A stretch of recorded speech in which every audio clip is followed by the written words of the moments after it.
그 후에 주께서 따로 70인을 세우사 친히 가시려는 각 동네와 각 지역으로 둘씩 앞서 보내시며 이르시되 추수할 것은 많되 일꾼이 적으니 그러므로 추수하는 주인에게 정하여 추수할 일꾼들을 보내주소서 하라.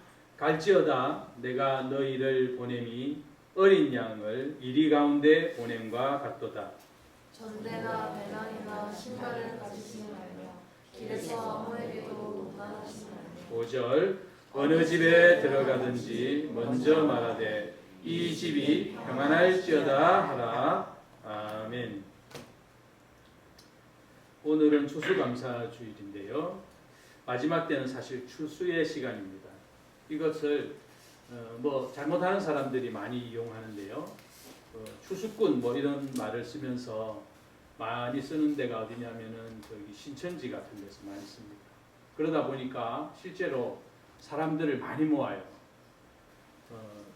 이렇게 추수꾼 그러니까 너가 추수하지 않으면은 사람을 데려오지 않으면은 이 신천지에다가 사람을 많이 전도하지 않으면은 너는 구원받을 수 없다. 축복받을 수 없다.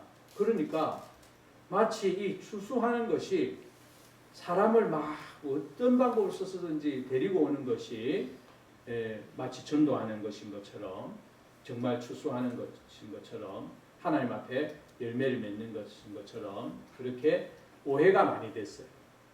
그러다 보니까 우리가 추수한다 그럴 때에 부담을 많이 가지는 거예요. 왜냐하면 추수감사절 그러면 추수감사절에 특별하게 하나님께 헌금을 드려야 되나? 또 전도를 많이 해서 사람들을 하나님께로 이끌어야 되나? 네, 맞는 말이에요. 또 그것도 추수의 여러 가지 모습 가운데 하나입니다. 그러나 추수는 그런 의미가 아닙니다. 성과를 거둔다. 또 무언가를 바친다. 이런 의미가 아닙니다. 그 뭐냐면 하나님께로 돌아온다. 하나님의 생명이 넘쳐난다.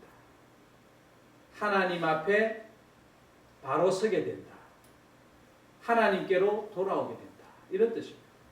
그러니까 조금 다릅니다. 하나님께로 돌아오는 일, 그것이 교회에 오는 것일 수도 있고 교회에 많이 오지 못하지만 하나님께 돌아올 수도 있어요. 네. 그의 마음이 평안을 얻고 기쁨을 얻고 그럴 수 있거든요. 그래서 오늘 읽은 성경에 보면은 예수님이 전도대를 이렇게 세우는 것을 보게 됩니다. 1절 그 후에 주께서 따로 70인을 세우사 친히 가시려는 각 동네와 각 지역에 둘씩 앞서 보내시며 2절 이르시되 추수할 것은 많되 일꾼이 적으니 그러므로 추수하는 주인에게 청하여 추수할 일꾼들을 보내주소서 하라. 그러니까 우리가 나아가서 추수를 하는 것이 우리가 행동하는 것이 1차적인 것이 아니라 주님이 뭐라고 했냐면 너희들이 추수할 사람들이 많이 너희들과 함께 할 수 있도록 기도해라. 그러니까 전도하기에 앞서서 뭐가 더 중요해요? 기도하는 것이 중요해요. 그러니까 주님 앞에 하나님 추수할 일꾼들을 보내주소서 이렇게 기도하는 거죠. 그럼 와요. 왜? 추수하는 것은 하나님의 기쁨을 위한 것이고 하나님을 위한 것이기 때문에. 그래서 사람들이 옵니다. 그래서 그렇지만 너희들이 추수하러 나갈 때에 이것이 쉬운 일이 아니다. 이렇게 이야기합니다. 3절 갈지어다 내가 너희를 보냄이 어린 양을 이리 가운데 보낸과 같도다. 이거 말도 안 되는 소리거든요. 어느 목자가 양을 이리 가운데 보냅니까? 그 죽으라는 말이잖아요. 이게 무슨 말이냐면 이 정도로 너희들이 이 세상을 살아가는 삶에 하나님의 백성으로 사는 것이 힘들다. 힘들다. 그리고 너희들이 환영받지 않을 수 있다. 환영받지 않을 수 있다. 너희들이 전도하고 하나님의 말씀을 전하고 아니면 사람들을 교회에 데리러 오려고 노력하고 이것이 사람들이 그걸 안 좋아할 수 있다. 그래서 내 마음이 그걸 다 알고 계시니까 예수님이 뭐라고 하냐? 내가 너희들을 보내는 것이 마치 이리 가운데 양을 보내는 것 같은 마음이다 이 말입니다. 네. 너희들이 이리 가운데 들어가서 다 잡혀 죽는다, 잡아먹힌다 이 말이 아니라 내가 이 너희들을 보내는 마음이 이런 마음이다. 그러니까 여러분들이 마음을 단단히 가지는 거예요. 마음을 단단히. 일을 할 때나 공부를 할 때나, 예? 그 성적이나 어떤 결과를 가지고 마음이 막 흔들리거나 막 너무 무너지거나 그러면 살짝 넘어질 수는 있죠. 예. 살짝 여러분 우리가 많이 듣는 이야기 가운데 7번 넘어져도 8번 일어난다는 거 있거든요. 그게 여러분 성경의 잠언에 있습니다. 7번 넘어진다는 게 무슨 말이냐면 박살 난다는 거예요. 예. 그냥 이건 명백하게 실패한 거예요. 왜? 7이 완전 숫자이기 때문에 그래요. 예. 기독교인이 많은 국가에서는 대체로 7을 좋아합니다. 럭키 7. 7이 완전 수이기 때문에. 일주일이 7일이고 이 제7일에 주님이 안식하시고 너희들도 쉬어라. 그랬기 때문에 7을 되게 좋아합니다. 7이 완전하다고 합니다. 그럼 무슨 말이냐? 7번 넘어져도 10번 넘어져도 20번 넘어져도 이 말 쓸 수 있잖아요. 근데 왜 잠언에서는 7번 넘어져도 8번 일어난다. 너희들은 7번 넘어져도 8번 일어난다. 왜 그 말을 했을까요? 누가 봐도 명백하게 실패한 것 같아. 그러나 실패한 게 아니에요. 누가 봐도 안 되는 것 같아. 그러나 안 되는 게 아니에요. 예, 우리의 구원이 그렇고 우리의 축복이 그렇고 우리의 성공이 그런 겁니다. 그러니까 일을 할 때나 돈을 벌 때나 사람을 만날 때나 무언가를 결정할 때나 또 연애를 할 때도 헤어졌다고 해서 모든 것이 끝나는 게 아니에요. 네. 다시 시작하면 되는 거예요. 뭐든지 다 마찬가지입니다. 네. 뭐 이혼을 했어. 예를 들어서 이혼했어. 그거 끝난 거예요. 저는 어릴 때에 우리 어른들이 이야기하는 거고 이혼을 하면은 모든 것이 끝나는 거구나. 이렇게 어른들이 아이고 이제 끝났다 이런 이야기를 많이 했어요. 그런 게 아닙니다. 네. 뭐 이혼하는 거 잘 됐다 잘한다 그 이야기가 아니라 넘어져도 일어나면 되는 거예요. 네.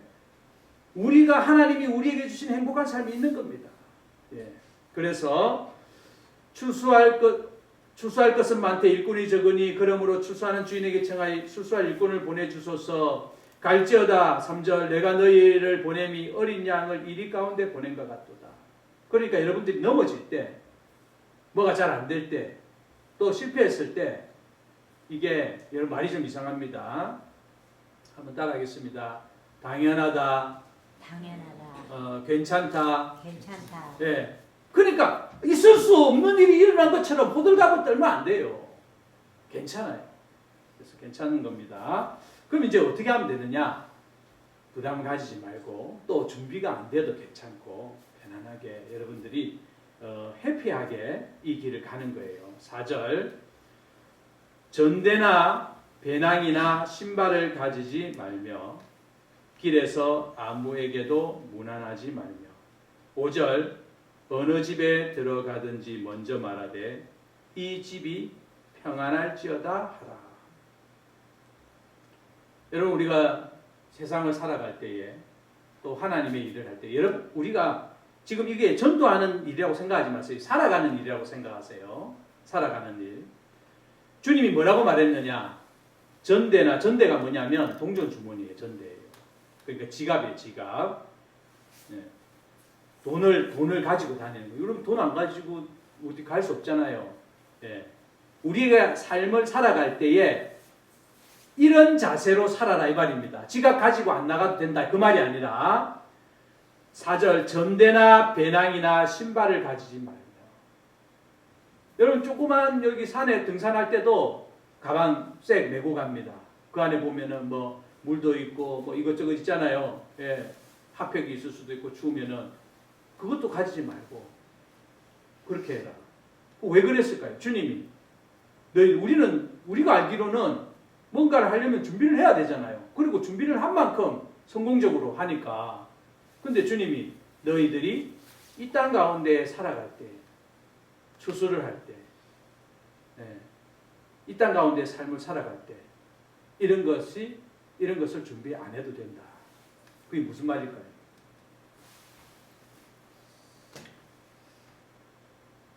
무슨 말일까요? 자, 생각을 하면 이게 무슨 말일지를 생각을 아무리 해도 생각이 안 나요. 그런데 이 삶을 살아본 사람들의 말에 의하면, 우리보다 먼저 하나님을 믿었던 사람들의 말에 의하면, 혹은 그들의 고백에 의하면 하나님이 이 모든 것을 준비해 주신다. 하나님이 이 모든 것을 준비해 주신다. 자, 그러면 하나님이 이 모든 것을 준비해 주신다고 믿으면 그걸 준비를 안 하겠죠. 하나님이 준비하실 거기 때문에. 무슨 말인고 하니, 우리 마음에 무언가를 내가 준비하고 내가 한다, 내가 이번에 꼭 이걸 내가 해결할 것이다 라고 생각하지 마라. 하나님이 나를 도와주시고 하나님이 길을 열어주시고 하나님이 나보다 앞서서 나의 길을 열어주신다는 것을 믿을 때에 이것이 가능하다. 그러니 여러분, 우리가 앞으로 나아갈 때에 우리가 가져야 할 것은 무엇이겠습니까? 믿음입니다. 여러분, 열심히 공부하세요. 그러나 그것에 대한 결과 혹은 그것에 대한 성과는 주님이 주시는 겁니다. 주님이 주시는 겁니다. 여러분, 열심히 돈 버세요.